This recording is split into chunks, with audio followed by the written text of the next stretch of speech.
अस्सलाम वालेकुम नादरीन, आप YouTube चैनल देख रहे हैं। मैं इमरान खान हूँ। आज इंसाफ का एक और कत्ल कर दिया गया।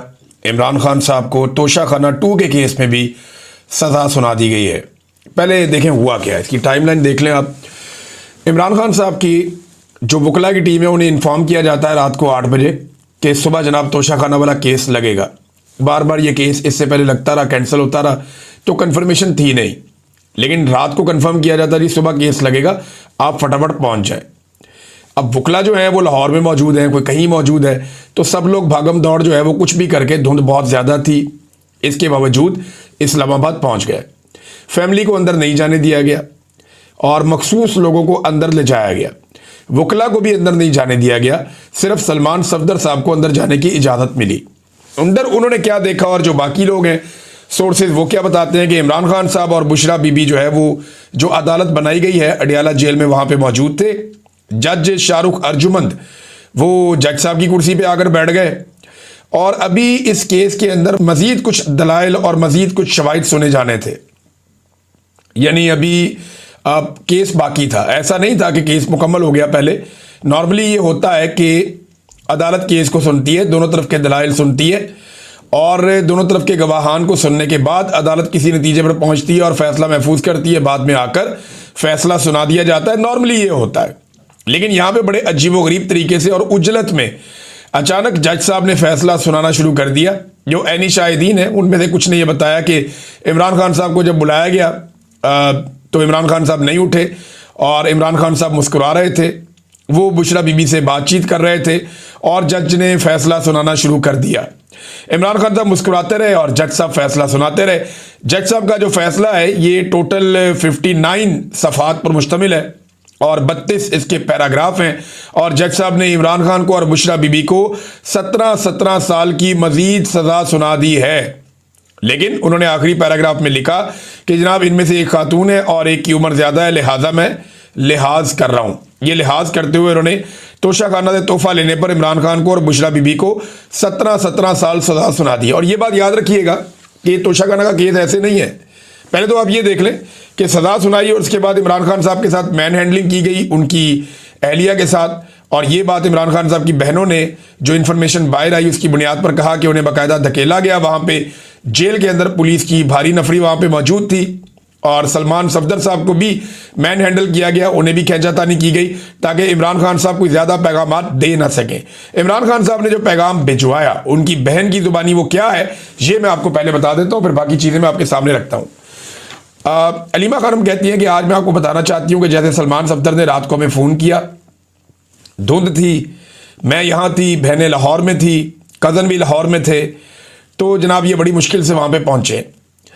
और मीडिया को तो इस बात का इल्म है, लेकिन हम अपने नाजरीन को ये बताना चाहते हैं कि यहाँ नाका लगाया हुआ था, अंदर जाने नहीं दिया। और पिंडी की तरफ से तकरीबन 1 किलोमीटर पहले एक और नाका लगाया गया था और गोरखपुर की तरफ भी तकरीबन 1 किलोमीटर पहले नाका लगाया हुआ था और ये इस मकाम पर भी नाका लगा हुआ है जहाँ इस वक्त हम खड़े हुए हैं। फिर उन्होंने कहा पुलिस बहुत ज़्यादा तैनात की गई है, जेल के दरवाजे से पहले ही लोगों को पंजाब पुलिस रोक रही है ताकि जेल के दरवाजे पर मौजूद पुलिस तक ये तकनीकी मौक़िफ़ इख्तियार किया जा सके कि फैमिली को अंदर कैसे भेजें। वो तो आए ही नहीं, वहाँ आएंगे तो भेजेंगे ना, लिहाजा फैमिली को करीब जाने ही नहीं दिया गया। फिर उन्होंने कहा जनाब कि हमें दोनों तरफ से घेर कर रोक लिया गया और ये कहा गया कि आज प्रोसिक्यूशन की जानिब से यानी सरकार की जानिब से रिबटल आएगा, उनकी जानिब से आज जवाब जमा करवाया जाएगा और सज़ा के बारे में फ़ैसला शायद बाद में सुनाया जाए। फैसला बाद में आएगा, आज सिर्फ सरकार की बारी थी, प्रोसिक्यूशन की बारी थी। अच्छा, हमें यह भी जल्दी थी कि कहीं पे ये ना हो जाए कि अलकादर का केस लग जाए वहाँ पे हाई कोर्ट में। डोगर साहब 1 साल से ये केस नहीं सुन रहे, ये भी उन्होंने कहा। बहरहाल उन्होंने कहा जो सलमान सफदर के साथ हुआ वो पूरी तरह वादे नहीं हो सका। मैं आपको बताती हूँ कि आज वो बदतमीज़ी पर आए हुए थे, सलमान सफदर को भी ज़बरदस्ती धक्के दिए गए, बुशरा बीबी और इमरान खान के साथ भी ज़बरदस्ती की जा रही थी, यहाँ तक कि उन्हें तकरीबन घसीट कर बाहर ले जाने की कोशिश की गई। इस घबराहट की वजह यह थी कि कहीं सलमान सफदर की इमरान खान से कोई तफसीली गुफ्तगू ना हो जाए, इसीलिए अंदर जाते ही फ़ौरन सज़ा सुना दी गई। इमरान खान को पूरी बात सुनने का मौका भी नहीं दिया गया, सज़ा सुनाकर जज उठकर चले गए। इसके बावजूद इमरान खान ने चंद पैगाम भिजवाए हैं और हमें वो पैगाम मिल गए हैं। सबसे पहले इमरान खान ने कहा कि उन्हें इस बात का बहुत ज़्यादा दुख है कि उनकी बहनों और दीगर खवातीन के साथ जेल के बाहर जो सलूक हो रहा है। उन्होंने कहा काश हम सलमान सफदर के ज़रिए ये पैगाम अंदर भिजवा सकते कि आप हमारी फ़िक्र ना करें, कोई बात नहीं है, मजबूती के साथ खड़े हैं और आप भी मजबूती के साथ खड़े हैं, खवातीन भी खड़ी होती हैं, कोई खौफजदा नहीं है। फिर इमरान खान ने बताया कि जिस तरह यास्मीन, इमरान खान साहब ने जो जेल में कहा, उन्होंने कहा जी यास्मीन राशिद और मारंग बलोच के साथ जुल्म किया जा रहा है, जिस तरह बुशरा बीबी के साथ तन्हाई में सलूक किया जा रहा है, कहते तन्हाई में डाला हुआ है, इस पर भी उन्होंने खवातीन के हवाले से बात की। फिर उन्होंने अपना और बुशरा बीबी की सूरत हाल बयान करते हुए कहा कि उन्हें तन्हाई में रखकर शदीद ज़हनी अजियत दी जा रही है और इन दोनों के पास टीवी भी नहीं है जेल में। हालांकि जो शख्स जेल में जा चुका होता है वो जानता है कि जब कुछ करने को ना हो तो उसके पास कुरान पाक और किताबें मौजूद होती हैं, लेकिन इमरान खान साहब को जो है वो किताबें भी नहीं दी जा रही। पूरी जेल के बाद टेलीविज़न देखने की सहूलत है, लेकिन इमरान खान को और बुशरा बीबी को ये सहूलत मैसर नहीं है। किताबों के लिए हमने जज अमजद साहब को बार बार कह रखा है, अब 2 हफ्ते हो चुके हैं, 11 किताबों की लिस्ट उनको दी थी, लेकिन किताबें इमरान खान साहब तक नहीं पहुंची। इमरान खान ने अपने साथ होने वाले तशद्दुद का जिक्र किया और कहा कि उनके साथ जो गैर इंसानी सलूक किया जा रहा है वो इंतहाई सख्त और नाकाबिले कबूल है। उन्होंने वाज़ेह तौर पर कहा कि उन्हें ज़हनी अजियत दी जा रही है। फिर उन्होंने तस्वीर के बारे में जिक्र किया जो इमरान खान साहब की इससे पहले वाली थी, उस पर उन्होंने बात की। लेकिन इमरान खान ने पाकिस्तान में कानून की हुक्मरानी और इंसाफ के निज़ाम पर बात की।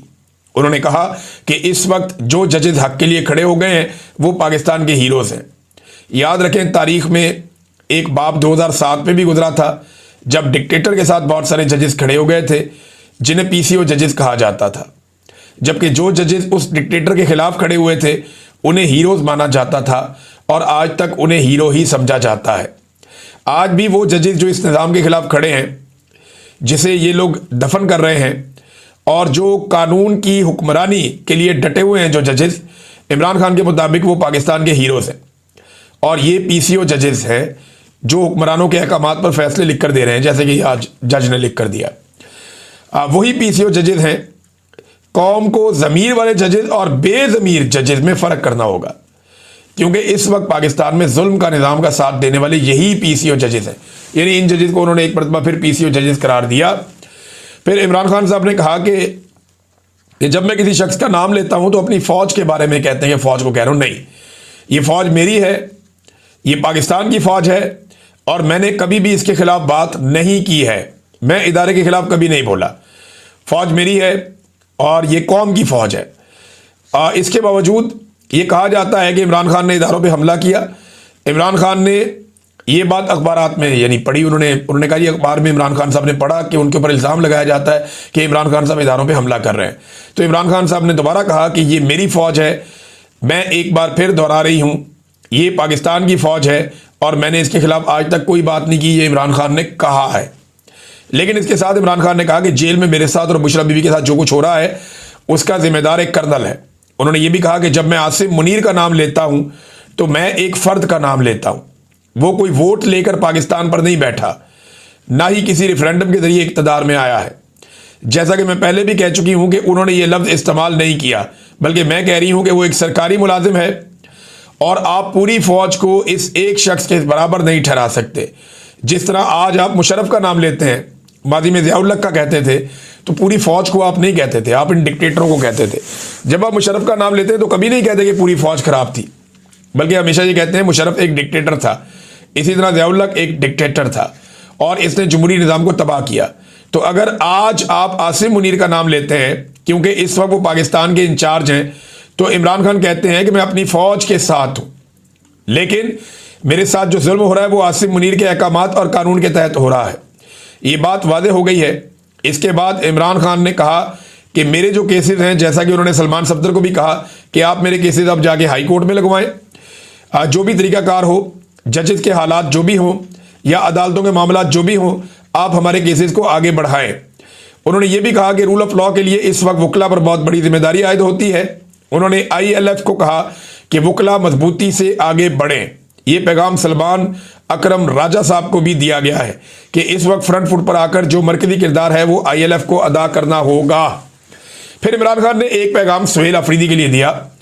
उन्होंने कहा कि स्ट्रीट मूवमेंट के लिए तैयारी पकड़ ले। स्ट्रीट मूवमेंट यानी गलियों के अंदर एहतजाज, पूरी एक मुल्क के अंदर एक स्ट्रीट मूवमेंट चले। इमरान खान साहब उसका जिक्र कर रहे हैं। अगले वीलॉग में हम इसकी तफसीलात में जाएंगे कि एक्चुअली ये होना क्या है।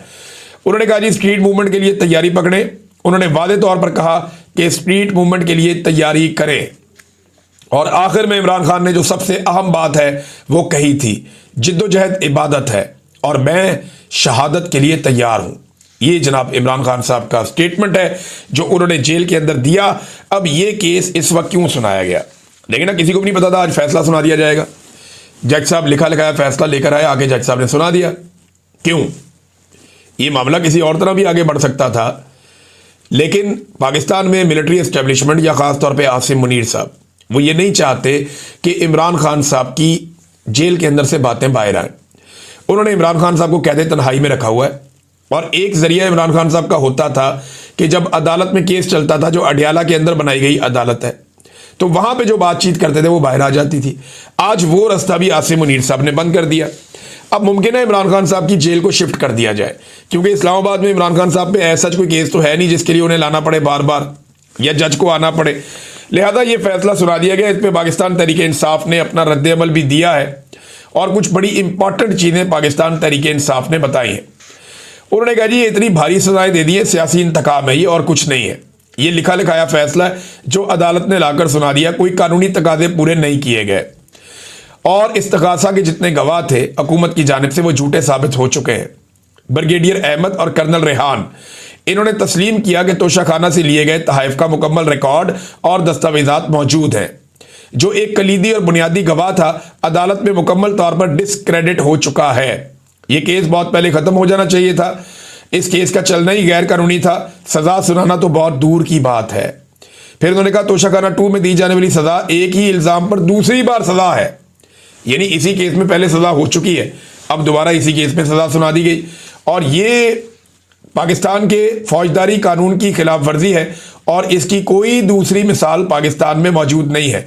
वैसे जैसे इमरान खान साहब डट के खड़े हो गए, इसकी भी कोई दूसरी मिसाल पाकिस्तान में मौजूद नहीं है, तो एस्टेब्लिशमेंट जो कर रही है उसकी भी कोई दूसरी मिसाल पाकिस्तान में मौजूद नहीं है। अदालत आज़ाद नहीं थी बल्कि एक सियासी इंजीनियरिंग का आला कार बन चुकी है। इमरान खान साहब ने सारी हकीकत 1 अक्टूबर को दुनिया के सामने रख दी थी और आज ये फैसला इस बात पर आखिरी मोहर लगाई जा रही है कि पाकिस्तान में रूल ऑफ लॉ को दफन कर दिया गया है। और जनाब बदनुमा तरीन एक स्याह बाब है ये फैसला। देखिए यहाँ पाकिस्तान में तोशाखाना के कानून में लिखा हुआ है कि आप गाड़ी नहीं ले सकते, बाकी चीज़ें आप ले सकते हैं। आप कीमत दें, आप वो चीज़ें ले लें। तोशाखाना में जो चीज़ें आई उनके पैसे जमा करवाएं, चीज़ें ले लें। इमरान खान ने, बुशरा बीबी ने ये किया। लेकिन तोशाखाना के कानून में लिखा हुआ है कि गाड़ी आप नहीं ले सकते। जिन्होंने गाड़ियां ली उनमें कोई सदर है, कोई चेयरमैन सेनेट है, उनमें कोई जो है वो पाकिस्तान की हुक्मरानी संभाला हुआ है। जिन्होंने गाड़ियां ली हैं उनके खिलाफ कुछ नहीं। वो केस जरा आप देखिए। इमरान खान का केस धड़ाधड़ इन्होंने चलाया जो 2024 में बनाया गया तोशाखाना 2 और उजलत में फैसला सुना दिया गया। जबकि जो गाड़ियों वाला केस है, तोशाखाना से गाड़ियां लेने वाला केस, चाहे नवाज शरीफ है, यूसुफ रजा गिलानी है, आसिफ अली जरदारी है, मरियम नवाज है, वो केस 2019 में बना। आज 6 साल गुजरने के बावजूद उस केस में कुछ नहीं हुआ। 50 से ज्यादा समातें हो चुकी हैं तोशाखाना से गाड़ियां निकलवाने वाले केस में और तोशाखाना के कानून में लिखा हुआ है कि गाड़ी नहीं निकलवाई जा सकती। नैब बड़ा मुतहर्रिक था माजी में, लेकिन अब यह केस आगे ही नहीं बढ़ रहा। हो यह रहा है कि एफआईए के बाद दोनों केस गए, तोशाखाना 2 वाला भी गया और ये वाला केस भी गया जो 6 साल से चल रहा है गाड़ियों वाला। तो इसमें एफआईए ने आज तक चालानी जमा नहीं करवाया और दूसरी जानिब जो तोशाखाना 2 है इमरान खान के खिलाफ, उसका फटाफट देखिए। सादा बात समझे, अगर आर्मी चीफ आपका दोस्त है तो आप गाड़ियां लें, गैर कानूनी काम करें, कत्ल करें, बेईमानी करें। वो जज के बेटे ने 2 लड़कियां मार दी, मसला ही कोई नहीं। अगर आप आर्मी चीफ के मफादात का तहफ़्फ़ुज़ कर रहे हैं इस मुल्क में तो मसला ही कोई नहीं, टेंशन ही कोई नहीं, कोई फ़र्क नहीं पड़ता इस निज़ाम को, वो आपको बचाएंगे। लेकिन अगर आप आर्मी चीफ की सियासत में मुदाखलत के खिलाफ आवाज़ उठाएं तो फिर ये होगा जो इमरान खान साहब के साथ हुआ है। और ये बातें सारी दुनिया अब जानती है। इसके अंदर और हम क्या करें, अब तो सिर्फ आवाम का खड़ा होना बाकी है। अगर किसी को लगता है ना कि इस निज़ाम से उसे पहले कोई उम्मीद थी तो ये उम्मीद तो बहुत पहले ख़त्म हो जानी चाहिए थी। इमरान खान साहब जाते जाते वो आखिरी जुमला बोल गए जिसके अंदर सारी हिकमत है। उन्होंने कहा जी जिद्दोजहद इबादत है और मैं शहादत के लिए तैयार हूं, ये इमरान खान साहब ने कहा है। नाज़रीन, कुछ चीज़ों से तवज्जो भी हटाई जा रही है। लेकिन इमरान खान साहब को अब हो सकता है उनकी जेल को भी शिफ्ट कर दिया जाए, उनके ऊपर मजीद सख्ती की जाए, उन्हें कहते तन्हाई में डाल दिया जाए, क्योंकि आसिम मुनीर साहब को इस वक्त अमेरिका का आशीर्वाद हासिल है और अमेरिका के लिए वो दिन रात काम कर रहे हैं। देखिए, अभी वो कई ममालिक के दौरे करके आए, अब दोबारा से वो लिबिया गए हैं। लिबिया जाकर उन्होंने मुलाकात की, जो लिबिया का हुक्मरान है वहाँ पे फील्ड मार्शल, लिबिया का फील्ड मार्शल खलीफा बिल कासिम हफ्तर, उससे मुलाकात की। अच्छा, ये ऐसा बंदा है जिसने गद्दारी की थी कर्नल कज़ाफ़ी से, जो लिबिया का हुक्मरान था, वो भी वहाँ पे फील्ड मार्शल बना हुआ है और ये भी फील्ड मार्शल हैं। 2 फील्ड मार्शल आपस में मिले हैं लिबिया में। एक्चुअली आसिम मुनीर साहब ट्रंप को खुश करने के लिए, या जो ट्रंप का मंसूबा है उस पर अमल दरामद करने के लिए, ऐसा लगता है फौज इकट्ठी कर रहे हैं और मुख्तलिफ जगहों पे जाकर फौज के लिए कंसेंसस पैदा कर रहे हैं। ये जो खलीफा बिल कासिम हफ्तर है ना, इसका बेटा है, उसका नाम है लेफ्टिनेंट जनरल सद्दाम खलीफा हफ्तर। आप अंदाज़ा करें, इसकी उम्र 34 साल है और ये तरक्की करते करते लेफ्टिनेंट जनरल बन गया 34 साल की उम्र में। ना सिर्फ ये लेफ्टिनेंट जनरल बन गया, बल्कि ये फौज में उसका नायब भी है। ऐसे बंदे जो हैं वो अभी भी दुनिया में मौजूद हैं। डिक्टेटरशिप की बदतरीन मिसालें, पाकिस्तान में भी बहरहाल डिक्टेटरशिप है। और अब अमेरिका ने जब पोल खोल दिया और अमेरिका ने सारी दुनिया के सामने रख दिया कि जनाब पाकिस्तान के जो हुक्मरान हैं ये खुद अमेरिका को कह रहे हैं, जनाब बताएं आपको चाहिए क्या, हम अपनी फौज भेजते हैं गजा में और डोनाल्ड ट्रंप के मंसूबे पे अमल दरामद करवाते हैं। अब कौम को सौदा क्या बेचा जा रहा है? कौम को सौदा बेचा जा रहा है कि हम फ़लस्तीनी अवाम की खिदमत के लिए फ़ौज भेज रहे हैं। और भाई फ़ौज लड़ने के लिए होती है। राणा सनाउल्लाह साहब कह रहे हैं कि ये जाएगी फ़ौज, जाके फ़लस्तीनी अवाम की खिदमत करेगी। फ़ौज खिदमत के लिए ट्रेंड ही नहीं होती, फ़ौज तो लड़ने के लिए ट्रेंड होती है। ये तो लड़ सकती है, या ये जाके इसराइल से लड़ेगी या ये जाके हमास से लड़ेगी। वहाँ 2 ही कुव्वतें हैं, दोनों में से किसी एक कुव्वत से फ़ौज को लड़ना पड़ेगा। खिदमत के लिए आपने भेजना है तो आप डॉक्टर भेजें, नर्सें भेजें, जो खिदमत करने के लिए फलाई इदारों के कारकुन हैं आप उनको भेज सकते हैं, रेस्क्यू वाले हैं उनको भेज सकते हैं। मुझे आप ये बताएं ना, सादी सी बात है कि क्या ट्रंप के मंसूबे में किसी जगह पे ये बात शामिल है कि ये खिदमत करने जाएंगे? देखें, आलमी इस्तेहकाम फोर्स ये गजा को कंट्रोल करेगी और हमास को गैर मुसल्लह करेगी। गजा से इसराइल के लिए खतरात को कम करेगी, इसराइल की सरहदों की हिफाजत को यकीनी बनाएगी। इसराइल और हमास में लड़ाई की सूरत में ये हमास को रोकेगी, इसराइल को नहीं रोकेगी। ये सादी सादी बात है, ये सारी दुनिया को पता है। और इसके लिए फौज इकट्ठी कर रहे हैं पाकिस्तान के फील्ड मार्शल आसिम मुनीर साहब, और ये फौज इकट्ठी करेंगे और गजा के अंदर फौज लेकर जाएंगे। पाकिस्तान की अपनी ख्वाहिश है कि वो वहां पे एक लीडिंग रोल के अंदर रहे। डोनाल्ड ट्रंप से मुलाकात से पहले मुझे ऐसा लगता है कि आसिम मुनीर साहब चंद ममालिक की फौज को कायल कर लेंगे, जो डिक्टेटर टाइप के मुल्क है ना, जब अपनी फौज देने के लिए तैयार भी हो जाएंगे। किसी से 1000, किसी से 2000 फौजी लेकर, और अच्छे खासे पैसे मिलेंगे इन फौजियों को और इनकी फौजों को, और ये अच्छा खासा पैसा कमाएंगे, क्योंकि कुछ लोग पैसा खर्चेंगे, कुछ लोग अपनी फौज लेकर जाएंगे। क्योंकि इसराइल की हिफाजत को यकीनी बनाना डोनाल्ड ट्रंप की प्रायोरिटी है। इसराइल के ऊपर किसी किस्म की आंच ना आए, इसके लिए डोनाल्ड ट्रंप किसी भी लेवल तक जाएंगे। और डोनाल्ड ट्रंप पूरी कोशिश कर रहे हैं कि एक मुसलमान फौज इकट्ठी करके इसराइल की हिफाजत के ऊपर मामूर की जा सके और हमास को हमेशा के लिए गैर मुसल्ला भी किया जाए, एलिमिनेट भी किया जाए और गजा से बेदखल भी कर दिया जाए। तो इसके लिए उन्हें एक फौज चाहिए, और ये फौज आसिम मुनीर साहब ऐसा बाहर दिखाई देता है, जो वो भाग दौड़ कर रहे हैं वो एक फौज बना रहे हैं। इमरान खान साहब इनके रास्ते की एक रुकावट है, लेकिन जब ये बहुत खुश कर देंगे डोनाल्ड ट्रंप को, तो उसके बाद ये रुकावट भी कुछ हद तक दूर हो जाएगी।